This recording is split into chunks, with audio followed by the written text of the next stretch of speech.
नमस्कार, मैं हूं राजेश पिपलोदिया और इस वक्त एक बार फिर आपके सामने पेश है हमारा दोपहर न्यूज का खास कार्यक्रम ज्योतिष शंका और समाधान। तो एक बार आपसे फिर मुखातिब है पंडित कान्हा जोशी जी। तो कान्हा जोशी जी इस वक्त आपके सामने एक बार फिर लेके आए हैं कि इस सप्ताह कौन से तीज और त्यौहार मुख्य रूप से आ रहे हैं, उनका क्या महत्व है और किस तरह से आप उन तीज और त्योहारों का लाभ उठा सकते हैं। तो कान्हा जी, मेरा निवेदन है कि 24 फरवरी से लेकर 2 मार्च के बीच में कौन कौन से मुख्य तीज और त्यौहार आ रहे हैं, कृपया हमारे दर्शकों को इसकी जानकारी देवें। सबसे पहले तो आपका स्वागत करते हुए मैं दर्शकों से आग्रह करूंगा कि आप भी ध्यानपूर्वक इनके वचन सुनिए और जो भी आपको उपाय बताते हैं, जो भी आपको तरीके बताते हैं, पूजा पाठ के जो साधन बताते हैं, उसका एक बार आप करके जरूर देखें। निश्चित तौर पर आपको अपने जीवन में लाभ ही लाभ प्राप्त होगा। जय श्री कृष्ण। इस बार सर्वप्रथम 24 फरवरी सोमवार के दिन विजया एकादशी का व्रत रहेगा।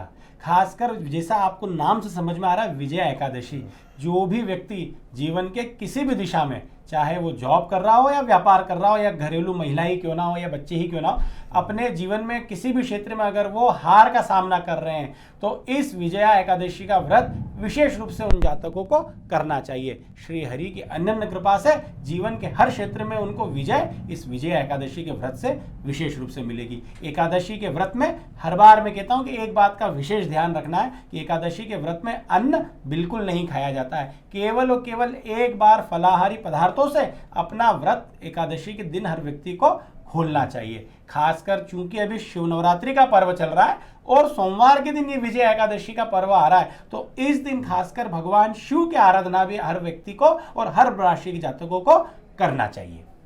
जैसा कि नाम से ही है कि विजय एकादशी, यदि आपको जीवन में विजय श्री हासिल करना है तो उसके लिए छोटा सा प्रयास तो करना पड़ेगा। इसके अलावा और कौन कौन से तीज त्यौहार आ रहे हैं?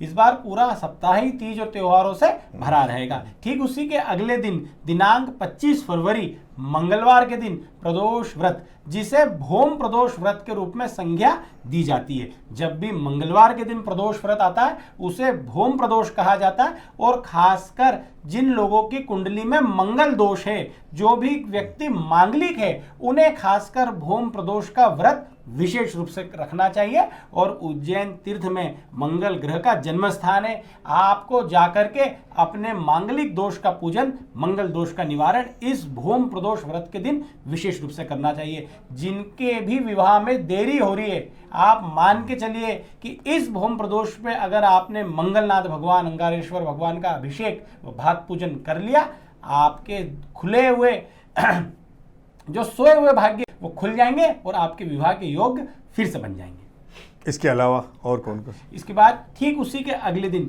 दिनांक 26 फरवरी पूरे वर्ष के भगवान शिव के पूजन का सबसे बड़ा दिन, महाशिवरात्रि का पर्व कई शुभ संयोगों में मनाया जाएगा। सत्य सनातन धर्म में जिसने जन्म लिया है, हिंदू माँ की कोख से जिनने जन्म लिया है, उसे खासकर जन्माष्टमी और महाशिवरात्रि का व्रत तो विशेष रूप से रखना ही चाहिए। आप पूरे वर्ष में भूख लगने के कारण कोई व्रत करें या ना करें, पर कम से कम आपको यथाशक्ति महाशिवरात्रि का व्रत तो विशेष रूप से करना ही है। जैसे एकादशी का व्रत होता है कि उसमें अन्न नहीं खाया जाता है, वैसे ही महाशिवरात्रि का भी व्रत होता है। आपको महाशिवरात्रि के दिन अन्न बिल्कुल ग्रहण नहीं करना है, केवल और केवल फलाहारी पदार्थों से ही महाशिवरात्रि का व्रत खोलना है। खासकर महाशिवरात्रि, जैसा आपको नाम से समझ में आ रहा है कि महाशिवरात्रि रात्रि का त्योहार है, दिन का त्योहार नहीं, तो खासकर 26 तारीख को आप कंफ्यूज मत होइएगा। बुधवार के दिन 26 तारीख को महाशिवरात्रि का पर्व सूर्योदय से प्रारंभ होगा और बुधवार की रात्रि को, 26 की रात्रि को पूरी रात में चारों प्रहर में जग करके आपको भगवान शिव का अभिषेक पूजन करना चाहिए। पूरे वर्ष भर में भगवान शिव का पूजन आप रोज करते हैं, आप पूरे 365 दिन पूजन करें और एक महाशिवरात्रि के रात्रि में कर लें, आपको पूरे वर्ष का फल मिल जाएगा। खासकर एक दिन में 8 प्रहर होते हैं, दिन के 4 प्रहर और रात्रि के 4 प्रहर। तो रात्रि के चारों प्रहर जो कि संध्या में 6:01 से 26 फरवरी को प्रारंभ हो जाएंगे और पूरी रात रह करके सुबह 6:37 तक रहेंगे 27 तारीख को। तो इन 4 प्रहर में भगवान शिव का पूजन करें, रात्रि जागरण करें, आपका जीवन निश्चित रूप से बदल जाएगा और भगवान शिव की अनन्य कृपा आपको विशेष रूप से मिलेगी। इसके अलावा 28 फरवरी और 1 और 2 मार्च को कौन से तिथि? उसी के अगले दिन दिनांक 27 फरवरी गुरुवार के दिन फाल्गुन महीने की अमावस्या स्नान दान की अमावस्या रहेगी। कुछ लोगों को कंफ्यूजन है कि गुरुवार को अमावस्या या शुक्रवार को, तो उन्हें खास करके सुनना है कि गुरुवार के दिन इस बार गुरुवारी अमावस्या और फाल्गुन अमावस्या महाशिवरात्रि के अगले दिन रहेगी। अपने घर के आसपास स्थित कोई भी तीर्थस्थल में जाकर के आप तीर्थ नदियों में अमावस्या के दिन विशेष रूप से स्नान करें। खासकर कच्चा अन्न, जिसे मालवी भाषा में सीधा कहा जाता है, सीधे का दान अमावस्या में विशेष महत्व रखता है। आप किसी भूखे को अन्न अगर उस दिन देते हैं, किसी गरीब व्यक्ति को अन्न उस दिन देते हैं, किसी मंदिर के पुजारी ब्राह्मण को उस दिन कच्चा अन्न सीधे का दान करते हैं, आपको विशेष कृपा अपने पितरों की मिलती है और आपके कुंडली के सारे दोषों का भी निवारण उसी दिन से प्रारंभ हो जाता है। ठीक उसी के अगले दिन शुक्रवार के दिन फाल्गुन शुक्ल पक्ष की प्रतिपदा रहेगी और उसके अगले दिन शनिवार दिनांक 1 मार्च 2025 के दिन फुलरिया दूज, जिसे फुलेरा दूज भी कहा जाता है, इस बार शनिवार के दिन रहेगी, जिसे अबूझ मुहूर्त माना जाता है। मथुरा वृंदावन, खासकर भगवान श्रीनाथ जी गोवर्धननाथ जी के जितने भी मंदिर है उसमें खासकर फूलों की होली, रंगों की होली का पर्व फुलेरा दूज के दिन मनाया जाता है। उस दिन अबूझ मुहूर्त रहेगा। कोई भी रुका कार्य अगर आपका है और आप शुरू नहीं कर पा रहे, उस दिन राधा कृष्ण का नाम लेकर के शनिवार के दिन आप प्रारंभ कर लेंगे। विशेष कृपा आपको राधा कृष्ण भगवान की भी मिलेगी। और शनिवार के दिन इस बार फुलेरा दूज आ रहा है तो आपको उस दिन व्रत रखना ही रखना है। खासकर जिनकी कुंडली में शनिदेव की 7.5 और ढैया चल रही है, मकर राशि, कुंभ राशि, मीन राशि, कर्क राशि और वृश्चिक राशि और मेष राशि, जिसमें शनिदेव की स्थिति नीच की होती है, कमजोर होती है, इन 6 राशि के जातकों को तो इस शनिवार का व्रत दिनांक 1 मार्च के दिन रखना ही रखना है। शनिवार का व्रत करें, शनिदेव के दर्शन करें, सुबह पीपल के पेड़ में जल चढ़ाएं, संध्या में शनिदेव के मंदिर जाकर के तेल से स्नान शनिदेव के करा के सरसों के तेल का दीपक लगाएं। अनन्य कृपा शनिदेव की मिलेगी और शनिदेव की दशा में जो कष्ट आप झेल रहे हैं उन सब से आपको पीड़ा से मुक्ति विशेष रूप से मिलेगी। यानी जैसे कहा कि अबूझ मुहूर्त, जिसे अद्भुत मुहूर्त भी कहा जाता है, नहीं उस मुहूर्त के दौरान आप कोई से भी कार्य कर सकते हैं, इसके लिए आपको किसी मुहूर्त देखने की आवश्यकता नहीं होगी। लेकिन एक प्रश्न बार बार आता है, जैसे सीधा अन्न दान सबसे बड़ा दान माना जाता है, लेकिन इसमें कुछ कच्चा अन्न अपन जब दान करते हैं और पक्का अन्न दान करते हैं, तो इन दोनों दानों के में भी कोई डिफरेंस है क्या, या है तो क्या है?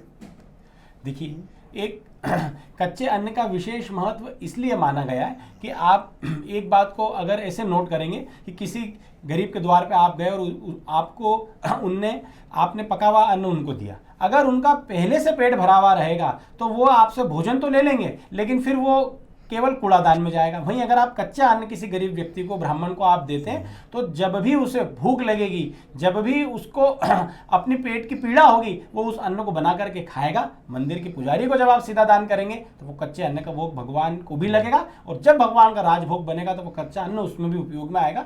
इसलिए कच्चे अन्न का ज़्यादा महत्व है। चूंकि पका हुआ अन्न भैया अगर आप किसी को खिलाते हैं तो आपको पितरों की कृपा तो मिलेगी ही मिलेगी, लेकिन उस समय आपको ये देखना रहेगा कि कौन व्यक्ति भूखा है। तो वो हम कैसे पता लगाएंगे कि ये व्यक्ति का पेट ये भूखा है या पेट भरा है, क्योंकि लेने से तो कोई मना करेगा नहीं। इसलिए कच्चे अन्न का ज़्यादा महत्व माना जाता है। तो धन्यवाद पंडित जी कि एक बार फिर आप हमारे दर्शकों को इतनी अच्छी जानकारी दे पाए और दर्शकों ने भी इस कार्यक्रम को देखा। हम चाहेंगे कि आप इस कार्यक्रम को अपने अधिक से अधिक परिचितों और परिवारजनों तक, मित्रों तक पहुंचाएं ताकि वे भी इसका लाभ उठा सकें। आपको हमारा यह कार्यक्रम कैसा लग रहा है यह कमेंट बॉक्स में आकर जरूर कहें। इसके अलावा अगर आप पंडित जी से संपर्क करना चाहते हैं तो पंडित जी का नंबर भी कार्यक्रम के दौरान मौजूद रहता है और भी समय समय पर पंडित जी आपके बीच उपस्थित होते रहेंगे। बहरहाल हम इस कार्यक्रम को फिलहाल यहीं विराम देते हैं और एक बार फिर आप तमाम दर्शकों का आभार व्यक्त करते हुए पंडित जी का भी आभार व्यक्त करते हैं। धन्यवाद।